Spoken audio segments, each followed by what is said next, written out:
이렇게 말했습니다. 주여, 죽은 지가 나흘이 되었습니다. 벌써 냄새가 납니다. 돌을 옮겨 놓으라고 하시는 말씀이 참 그렇습니다. 유대인들은 사람이 죽으면 영혼이 3일 동안을 떠돈다고 그래요. 그래서 3일 동안 다시 그 몸에 들어올 기회를 찾는다는 그런 얘기가 있습니다.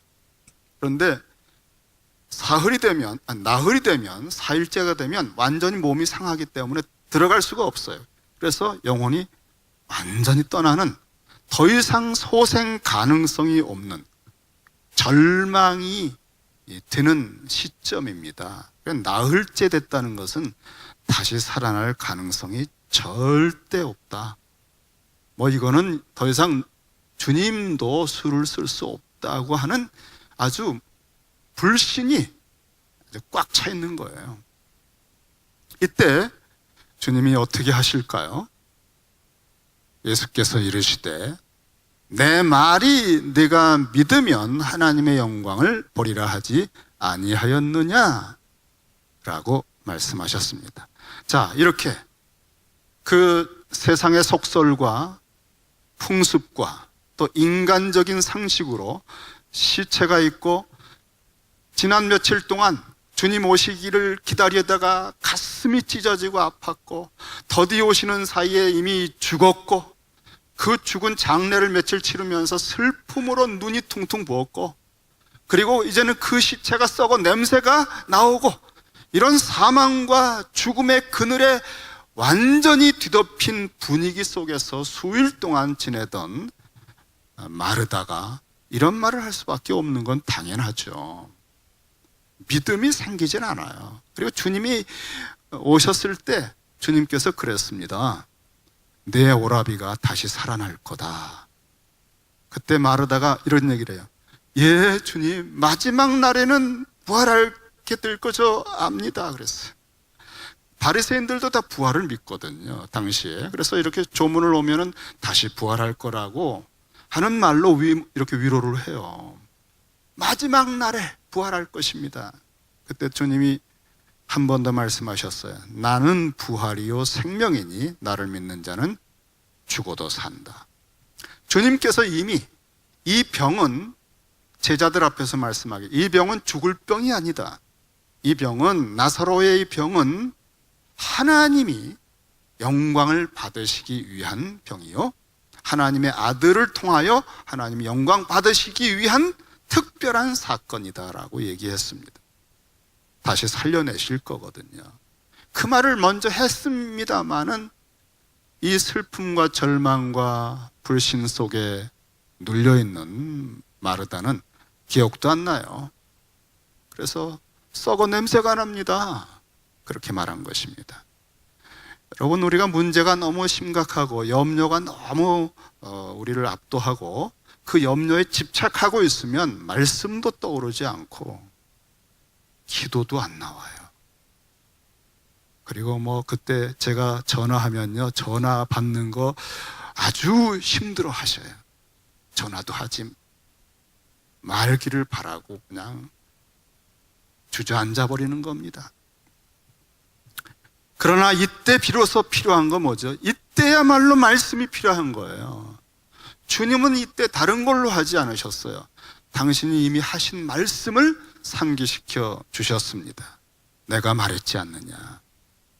믿으면 하나님의 영광, 부활의 영광, 죽은 자가 다시 살아나고 없는 가운데 천지가 창조하시는 하나님의 전능하심의 영광을 볼 것이다 라고 얘기했지 않느냐. 여러분, 우리가요 정말 어느 때라도 우리에게는 말씀이 생각나는 것이 구원이에요. 말씀이 생각나면 그 순간 여러분 새 힘이 솟잖아요. 그렇죠? 아주 절망으로 캄캄하다가도 문득 말씀이 떠오르면 맞아, 그 약속을 해주셨지. 여러분에게 주님이 전에 해주셨던 말씀들을 붙드시기 바랍니다. 미국이 자랑하는 최고의 천재요, 가장 존경받는 신학자 조나단 에드워즈가 회심한 말씀이 있어요. 그가 예일대를 수석으로 졸업했고요. 졸업 후에 신학을 공부했는데 그가 어떻게 회심을 했는가 하면은 대학생활 2년 동안을 하나님을 기쁘시게 해드릴 수 있는 그거를 그가 이제 그 전환점을 얻었습니다. 근데 그때 좀 고생을 한 게 능막염이 있었어요. 그러니까 더 하나님을 의지할 때였습니다. 그러다가 성경을 읽다가 어떤 한 구절이 조나단 에드워즈를 사로잡은 거예요. 말씀입니다, 여러분, 말씀. 근데 그 말씀이 무엇이었는가 하면은 디모데전서 1장 17절입니다. 사실 저는 이 내용을 전에 읽었을 때 도대체 어떤 말씀이었기에 이 위대한 사람을 뒤집어 놨을까 하고 궁금해서 읽어봤는데 읽어도 제 마음속에는 그렇게 뒤집어지는 역사도 없고요. 담담했어요. 디모데전서 1장 17절 말씀이 이거예요. 영원하신 왕, 곧 썩지 아니하고 보이지 아니하고 홀로 하나이신 하나님께 존귀와 영광이 영원 무궁하도록 있을지어다. 아멘. 굉장한 무게가 있는 말씀인데 저 같은 사람이 그냥 맨정신으로 벌떡 읽으니까 도대체 뭐가 이렇게 와닿는 것이 약해가지고 조나단 에드워즈가 어떻게 이 말씀에 그렇게 인생이 바뀌었을까 궁금해했던 말씀입니다. 그가 그때 그 어려운 때에 이 말씀을 만나면서 이 말씀을 읽고 그의 말입니다. 홀로 하나이신 하나님께 존귀와 영광이 세세토록 있을지어다. 아멘. 이 말씀을 읽을 때 마치 내 영혼 속으로 이 말씀이 들어와 녹아서 퍼져 들어오는 것 같은 느낌이 들었대요.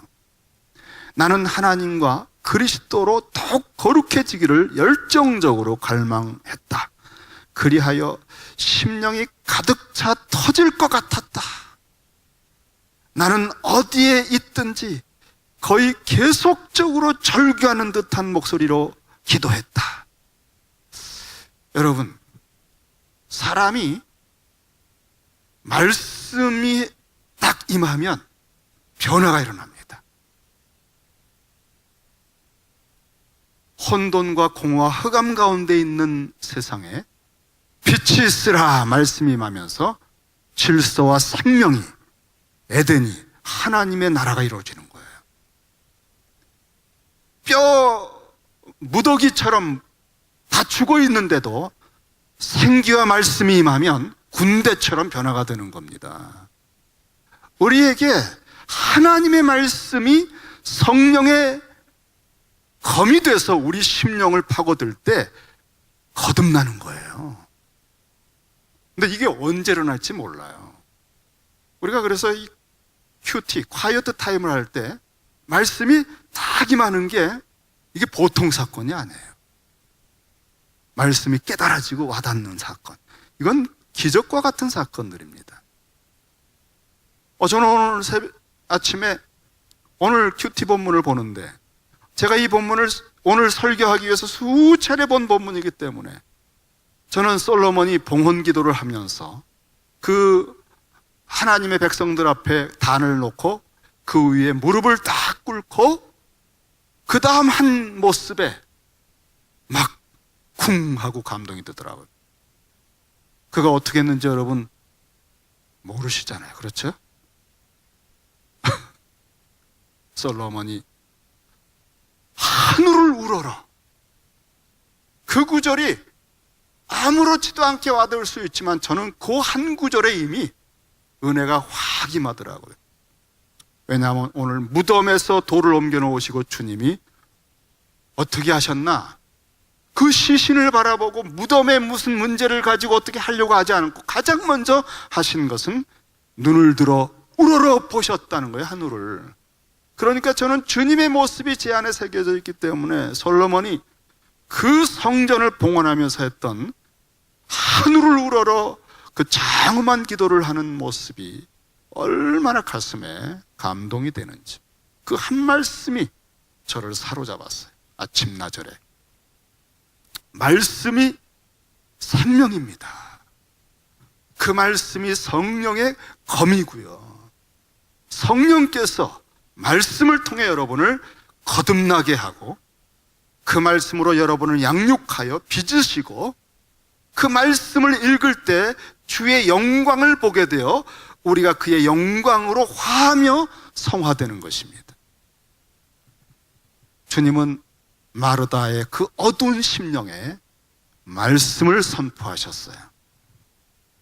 그럴 때 그가 다시 힘이 나서 주변 사람들과 더불어 돌을 옮겨놓게 된 것입니다. 드디어 돌을 옮겨 놓으니 예수께서 눈을 들어 우러러 보시고, 정말 우리가 아무리 급한 일이 있고 아무리 힘들고 절망스러운 일이 있어도 그거에 집착하면 안 돼요.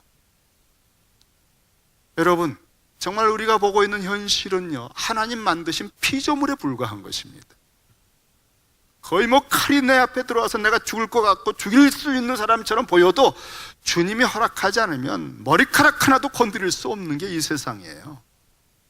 하나님 손에 잡혀 있거든요. 하나님이 주권자이지, 하나님이 생사복을 주관하시는 겁니다. 이 사람 비 맞춰줘야 되겠다, 그런 거 없습니다. 여러분, 하나님을 잘 대해드려야 돼요. 하나님의 비를 맞춰야 돼요. 오병이어를 놓고 제자들은 계산을 합니다. 계산기를 두드려보니까 도무지 안 돼요. 2만 명을 어떻게 먹습니까? 아무리 머리가 좋아도 계산밖에 안 나오는데 안 되거든요. 그것을 내 여기 손에 가져와라, 주님의 손에 올려드릴 때 주님은 2만 명을 먹일 수 없는 그 오병이어를 가지고 계산하신 게 아니라, 또 그 많은 숫자에 압도당하신 게 아니라 하늘을 우러러 보시고 축사하셨다 그랬어요. 없는 가운데 천지 만물을 창조하신 하나님 아버지 앞에 감사하신 거예요. 여러분, 하나님을 바라보시기 바랍니다. 문제를 보지 마세요. 하나님을 바라보시고 하나님을 자꾸 30분이든 1시간이든 주님을 계속 바라보셔야 돼요. 그러는 중에 깨달음이 오고 말씀이 떠오르고, 그러면 또 기도하시고, 그러면 또 뭔가 또 지혜를 주시고 마음에 용기가 솟고, 거기서 정리가 된 거를 가지고 다시 문제를 보세요. 새로운 눈으로 볼 수 있고요, 열쇠를 가지고 보게 되는 것입니다.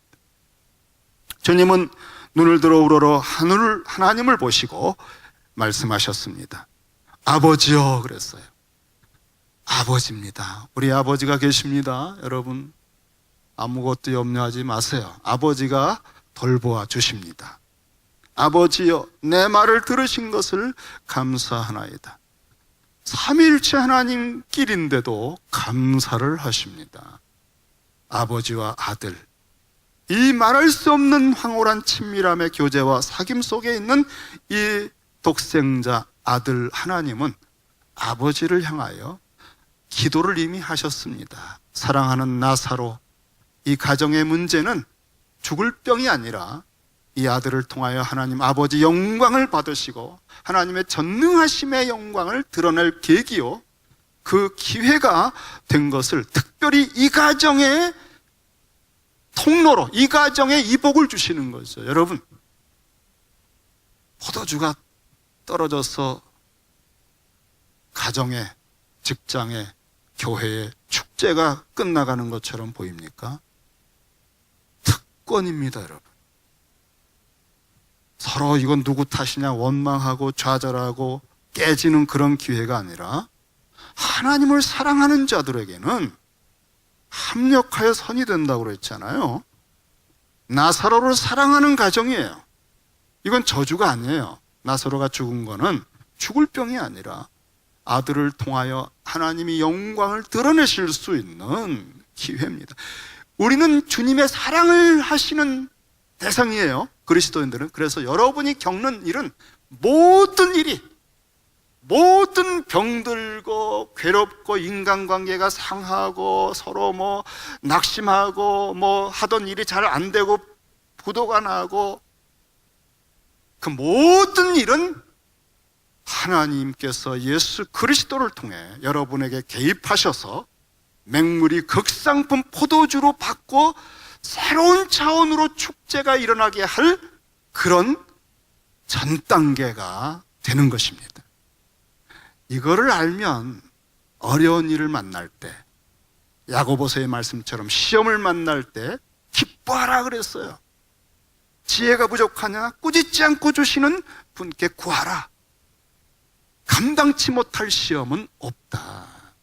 이거를 알면 그걸 통과하면서 그리스도의 형상이 아주 깊은 성화가 우리 속에 그 영적 근육들이 쑥쑥 자라고 깊어지는데, 유아 상태로 그냥 매일매일 좋은 것만 있길 바라고 그러면 안 돼요, 여러분.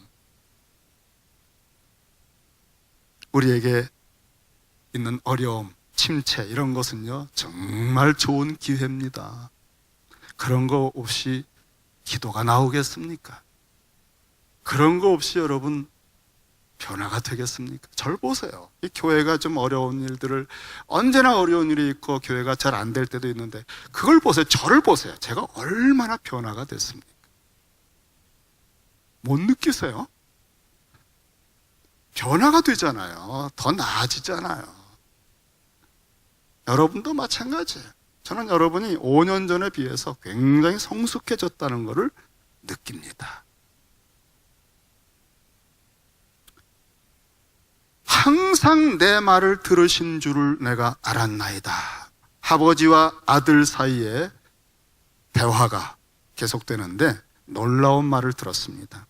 항상 내 말을 들으시는 줄 알았다는 거예요. 우린 기도를 그냥 작정하고 기도해야 가끔 들어주실 듯한 마음인데, 우리 주님은 아버지와 언제나 새벽 미명에도 기도하시고, 때로는 제자들을 뽑을 때는 밤이 맞도록 산에 가서 기도하시고, 겟세마네에서는 피땀 흘린 기도를 하시고, 여러분 기도 좀 합시다. 정말 주님도 그렇게 하나님의 아들이신데 기도하는데, 우리들이 뭔데 기도를 안 합니까? 우리는 기도 안 하면 죽는데도. 사실 제자들도요 주님 피땀 흘린 기도할 때 다 뒤집어 잤어요. 왜냐하면 기도가 뭔지를 공생의 3년 동안은 제자들이 몰랐어요. 주기도문을 배워도 모르고요. 그런데 언제부터 기도하느냐? 주님이 부활하신 다음부터, 부활을 보고 나서, 그리고 주님이 승천하신 이후에 그때부터 다락방에 모여서 기도하기 시작했습니다. 그래서 초대교회는 이후에 계속 기도하는 교회입니다, 여러분. 사도행전의 교회는 기도하는 교회입니다. 기도할 때 성령이 임하고, 기도할 때 사람을 뽑아서 선교지로 보내고, 기도할 때 하나님의 말씀이 생각나서 적용되고, 기도할 때 옥문이 풀려서 베드로가 나오고. 교회는 만민의 기도하는 곳이에요. 기도할 때만 교회는 교회가 되고 하나님이 주신 뜻이 이루어집니다.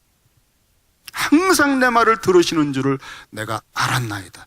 우리가 하나님께 기도하고 담대해지는 때는 언제냐면 하나님 내 기도를 들으셨구나라고 하는 걸 알았을 때예요. 여러분, 허공을 향해서 그냥 뭘 막 하는데 응답이 되는지를 모르면 이것처럼 피곤한 게 없어요. 여기 주님은 굉장히 중요한 걸 말씀하셨어요. 항상 내 기도를 들으시는 줄을 내가 압니다. 이것은 정말 힘이 솟는, 강하고 담대해지고 정말 기쁨으로 충만해지는 길입니다. 시편 기자가 말했잖아요. 나의 기도를 들으시는 줄을 알았을 때 영원히 기도하겠습니다. 그 기쁨이 말도 못해. 하나님이 여러분의 기도를 기다리시고 들으십니다. 여기 주님이 이렇게 기도하시고 들으셨다는 것을 선포하시는 것은 사람들이 둘러앉아 있는데, 불신의 좌절의 절망에 있는 사람들이 와, 하나님 아버지와 예수님이 특별한 관계구나 하는 것을 믿게 하려고 한 거예요. 그리고 그 증거가 나사로가 살아나온 거예요. 기도의 세계, 모든 것을 이룹니다. 아무것도 염려하지 마세요. 기도와 간구로 구할 것을 감사함으로 아뢰세요. 주님이 감사하시잖아요. 왜냐하면 아버지가 주실 것을 알기 때문에, 기도하면 응답해 주시는 걸 아는 사람은 기도하면서 감사해요. 그래서 만민의 기도하는 집을 가로막고 강도의 구례를 만든 그 상징이 무화과 나무를 저주하면서 제자들이 놀랐을 때, 이 거짓된 성전, 기도를 막고 있는 성전을 이제 없애시고 새로운 성전, 예수님을 중심으로 교회를 만드실 때 교회의 기도는 어떤 정도의 권세가 있느냐를 말씀하시면서 하나님을 믿어라. 그리고는 주님께서 이 앞으로 교회가 만민의 기도하는 집으로 예수님이 기도하신 것처럼 예수님, 참 성전이신 예수님 안에서 예수님의 영을 통하여 예수의 이름으로 하는 기도가 어떤 것인가, 무엇이든지 기도하고 구하는 것은 받은 줄로 믿으라. 그리하면 너에게 그대로 되리라. 여러분, 교회의 기도는요, 굉장한 권세가 있습니다. 예수님이 하는 기도의 체험이 우리에게 그대로 오는 거예요. 항상 들으시는 아버지의. 그런데 그건 언제? 참 성전이신 그리스도 안에 거하여 예수의 영을 통하여 예수의 이름으로 구할 때, 솔로몬이 봉헌 기도하면서 그러잖아요. 하나님의 이름을 둔 이곳을 향하여 기도하면, 비가 오지 않다가도 회개하고 기도하면 비가 내리게 해달라고. 여러분, 비즈니스의 현장에, 직장에, 인간관계에 비가 오지 않으면 다 말라서 죽습니다. 여러분, 문 닫아야 돼요. 그럴 때 하나님의 이름을 의지하고, 이제는 우리는 예수의 이름을 의지하고 하나님을 향하여 기도할 때 비가 때를 따라 임하게 해주신다고 그랬잖아요. 오늘 저는 봉헌기도, 솔로몬의 봉헌기도에서 특이한 걸 하나 봤어요. 유대인들, 이스라엘 백성들만 특권적으로 기도하는 곳이 아니라, 성전은, 솔로몬의 성전은 이방인들도 와서 기도하게 해달라고 그랬어요. 이게 예수님의 소원이었기도 했지만, 그가, 솔로몬이 이런 말을 한 적이 있습니다. 그 봉헌기도에서 주의 백성 이스라엘에 속하지 않은 이방인에게도 그들이 주의 큰 이름과 십자가에서 부활하신 예수의 이름, 전능하신 하나님의 영광을 드러내시는 그 이름, 그게 참 그 이름의 영광이죠. 그 주의 큰 이름과 능한 손과 펴신 팔을 위하여 먼 지방에서 와서 이 성전을 향하여 기도하거든 주의 계신 곳 하늘에서 들으시고 모든 이방인이 주께 부르짖는 대로 이루사 땅의 만민이 주의 이름을 알고 경외하게 하옵소서 그랬어요. 부르짖는 대로 한번 들어주셔서 하나님 살아계신 거 알게 해달라고 그랬습니다. 저는 여러분이 이방인이시잖아요. 그렇죠? 여러분은 이방인입니다. 유대인이 아니에요. 제 마음에 부르짖는 대로 구하는 것을 응답받게 되기를 바랍니다. 아이고, 제가 오늘 시간을 정말 30분만 하겠다고 굳게 결심했는데, 그래서 이거 30분 되면 마이크 끄라고 했는데 못 들으셨나?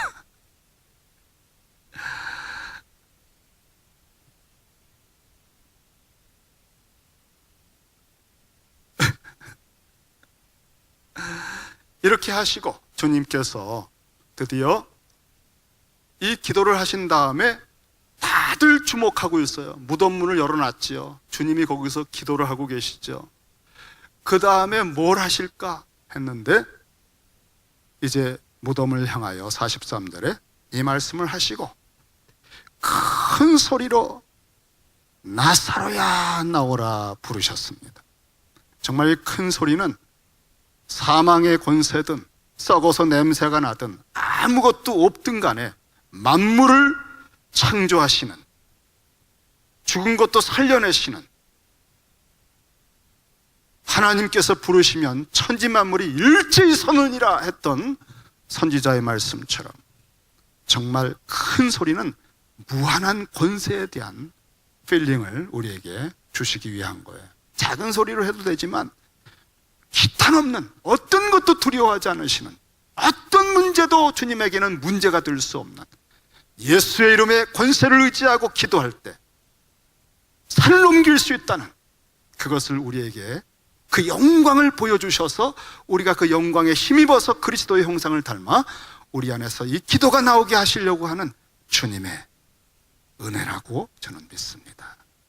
여러분, 그래서 자꾸 말씀을 봐야 돼요. 주의 영광을 자꾸 봐야 돼요. 그래서 우리가 어디까지 기도할 수 있는지를 배우고 어디까지 주의 성품을 닮을 수 있는지를 배워가는 것이 우리의 남은 생애의 가장 큰 목적 중에 하나입니다. 나사로야 나오라 그랬습니다. 그때 썩어서 냄새가 나는데, 이거는 그 다음 어떻게 이걸 생화학적으로 어떤 물리학적으로 어떤 과정이 있느냐 이런 거 따지지 마세요. 그냥 나만이 물속에 들어갔다가 7번째 나오는데 어린아이 살처럼 된 건 순식간에 되는 거예요. 창조가 그렇지 않습니까, 여러분? 창조입니다. 죽었던 사람, 고집불통, 아무리 얘기를 해도 복음을 듣지 않고 그런 완악함, 정말 찔러도 피 한 방울 나지 않을 것 같은 남편이 어느 날 그냥 설교 시간만 돼도 몸을 비비꼬면서 괴로워하던데, 그날따라 한 말씀에 딱 들려서 이상하게 변화가 일어나는 역사. 그 말씀이 그의 죽은 썩어버린 냄새나는 영혼에 중생을 일으킨 거예요. 거듭나는 사건을 일으킨 거예요. 말씀이 창조한 겁니다. 그런 사건들이 일어납니다. 그래서 우리는 사람들을 초청해서 복음을 들을 수 있는 기회를 제공하는 거예요. 어떻게 될지 모르니까. 포기하지 마세요. 썩은 냄새가 납니다. 안 됩니다. 이거 제가 10년 동안 기도했던 건데 안 되거든요. 그런 말 하지 마세요. 저는 이 문제만 생각하면 치가 떨려요. 나 무덤 속에 넣어버렸어요. 이젠 끝났습니다. 그런 것들 끄집어내세요. 주님 앞에 내놓으세요. 오늘 그 기도 제목 내어 드리세요. 주님의 때는 항상 열려 있습니다. 주님께서 오늘 여러분의 그 인생의 그 기도 제목, 한 맺힌 기도 제목을 이제 나사로야 나오라 부르실 때 순식간에 생명이 들어가서 버덕버덕 동여맨 것을 가지고 나와서 저게 살았나 죽었나 좀비인가? 아니에요. 풀어놓으면 눈이 반짝반짝 뜨는 완전히 새로운 세계가, 새로운 만남이, 새로운 생명이 역사할 줄로 믿습니다. 여러분, 낙심하지 마세요. 정말 한 달이든 2달이든 올해 마지막 송우영신 예배 때까지라도 계속 기도하세요. 하나님 앞에 오늘 이 은혜를 받으려고 오신 줄로 압니다.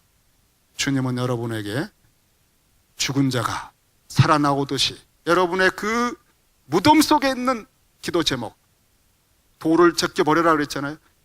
고백하세요. 노출하세요. 꼭꼭 눌러버리고 포기하고 절망했던 거 다시 꺼내세요. 그리고 하나님 앞에 이건 안 될 거야, 이건 하나님도 못하시잖아, 그런 거 없습니다.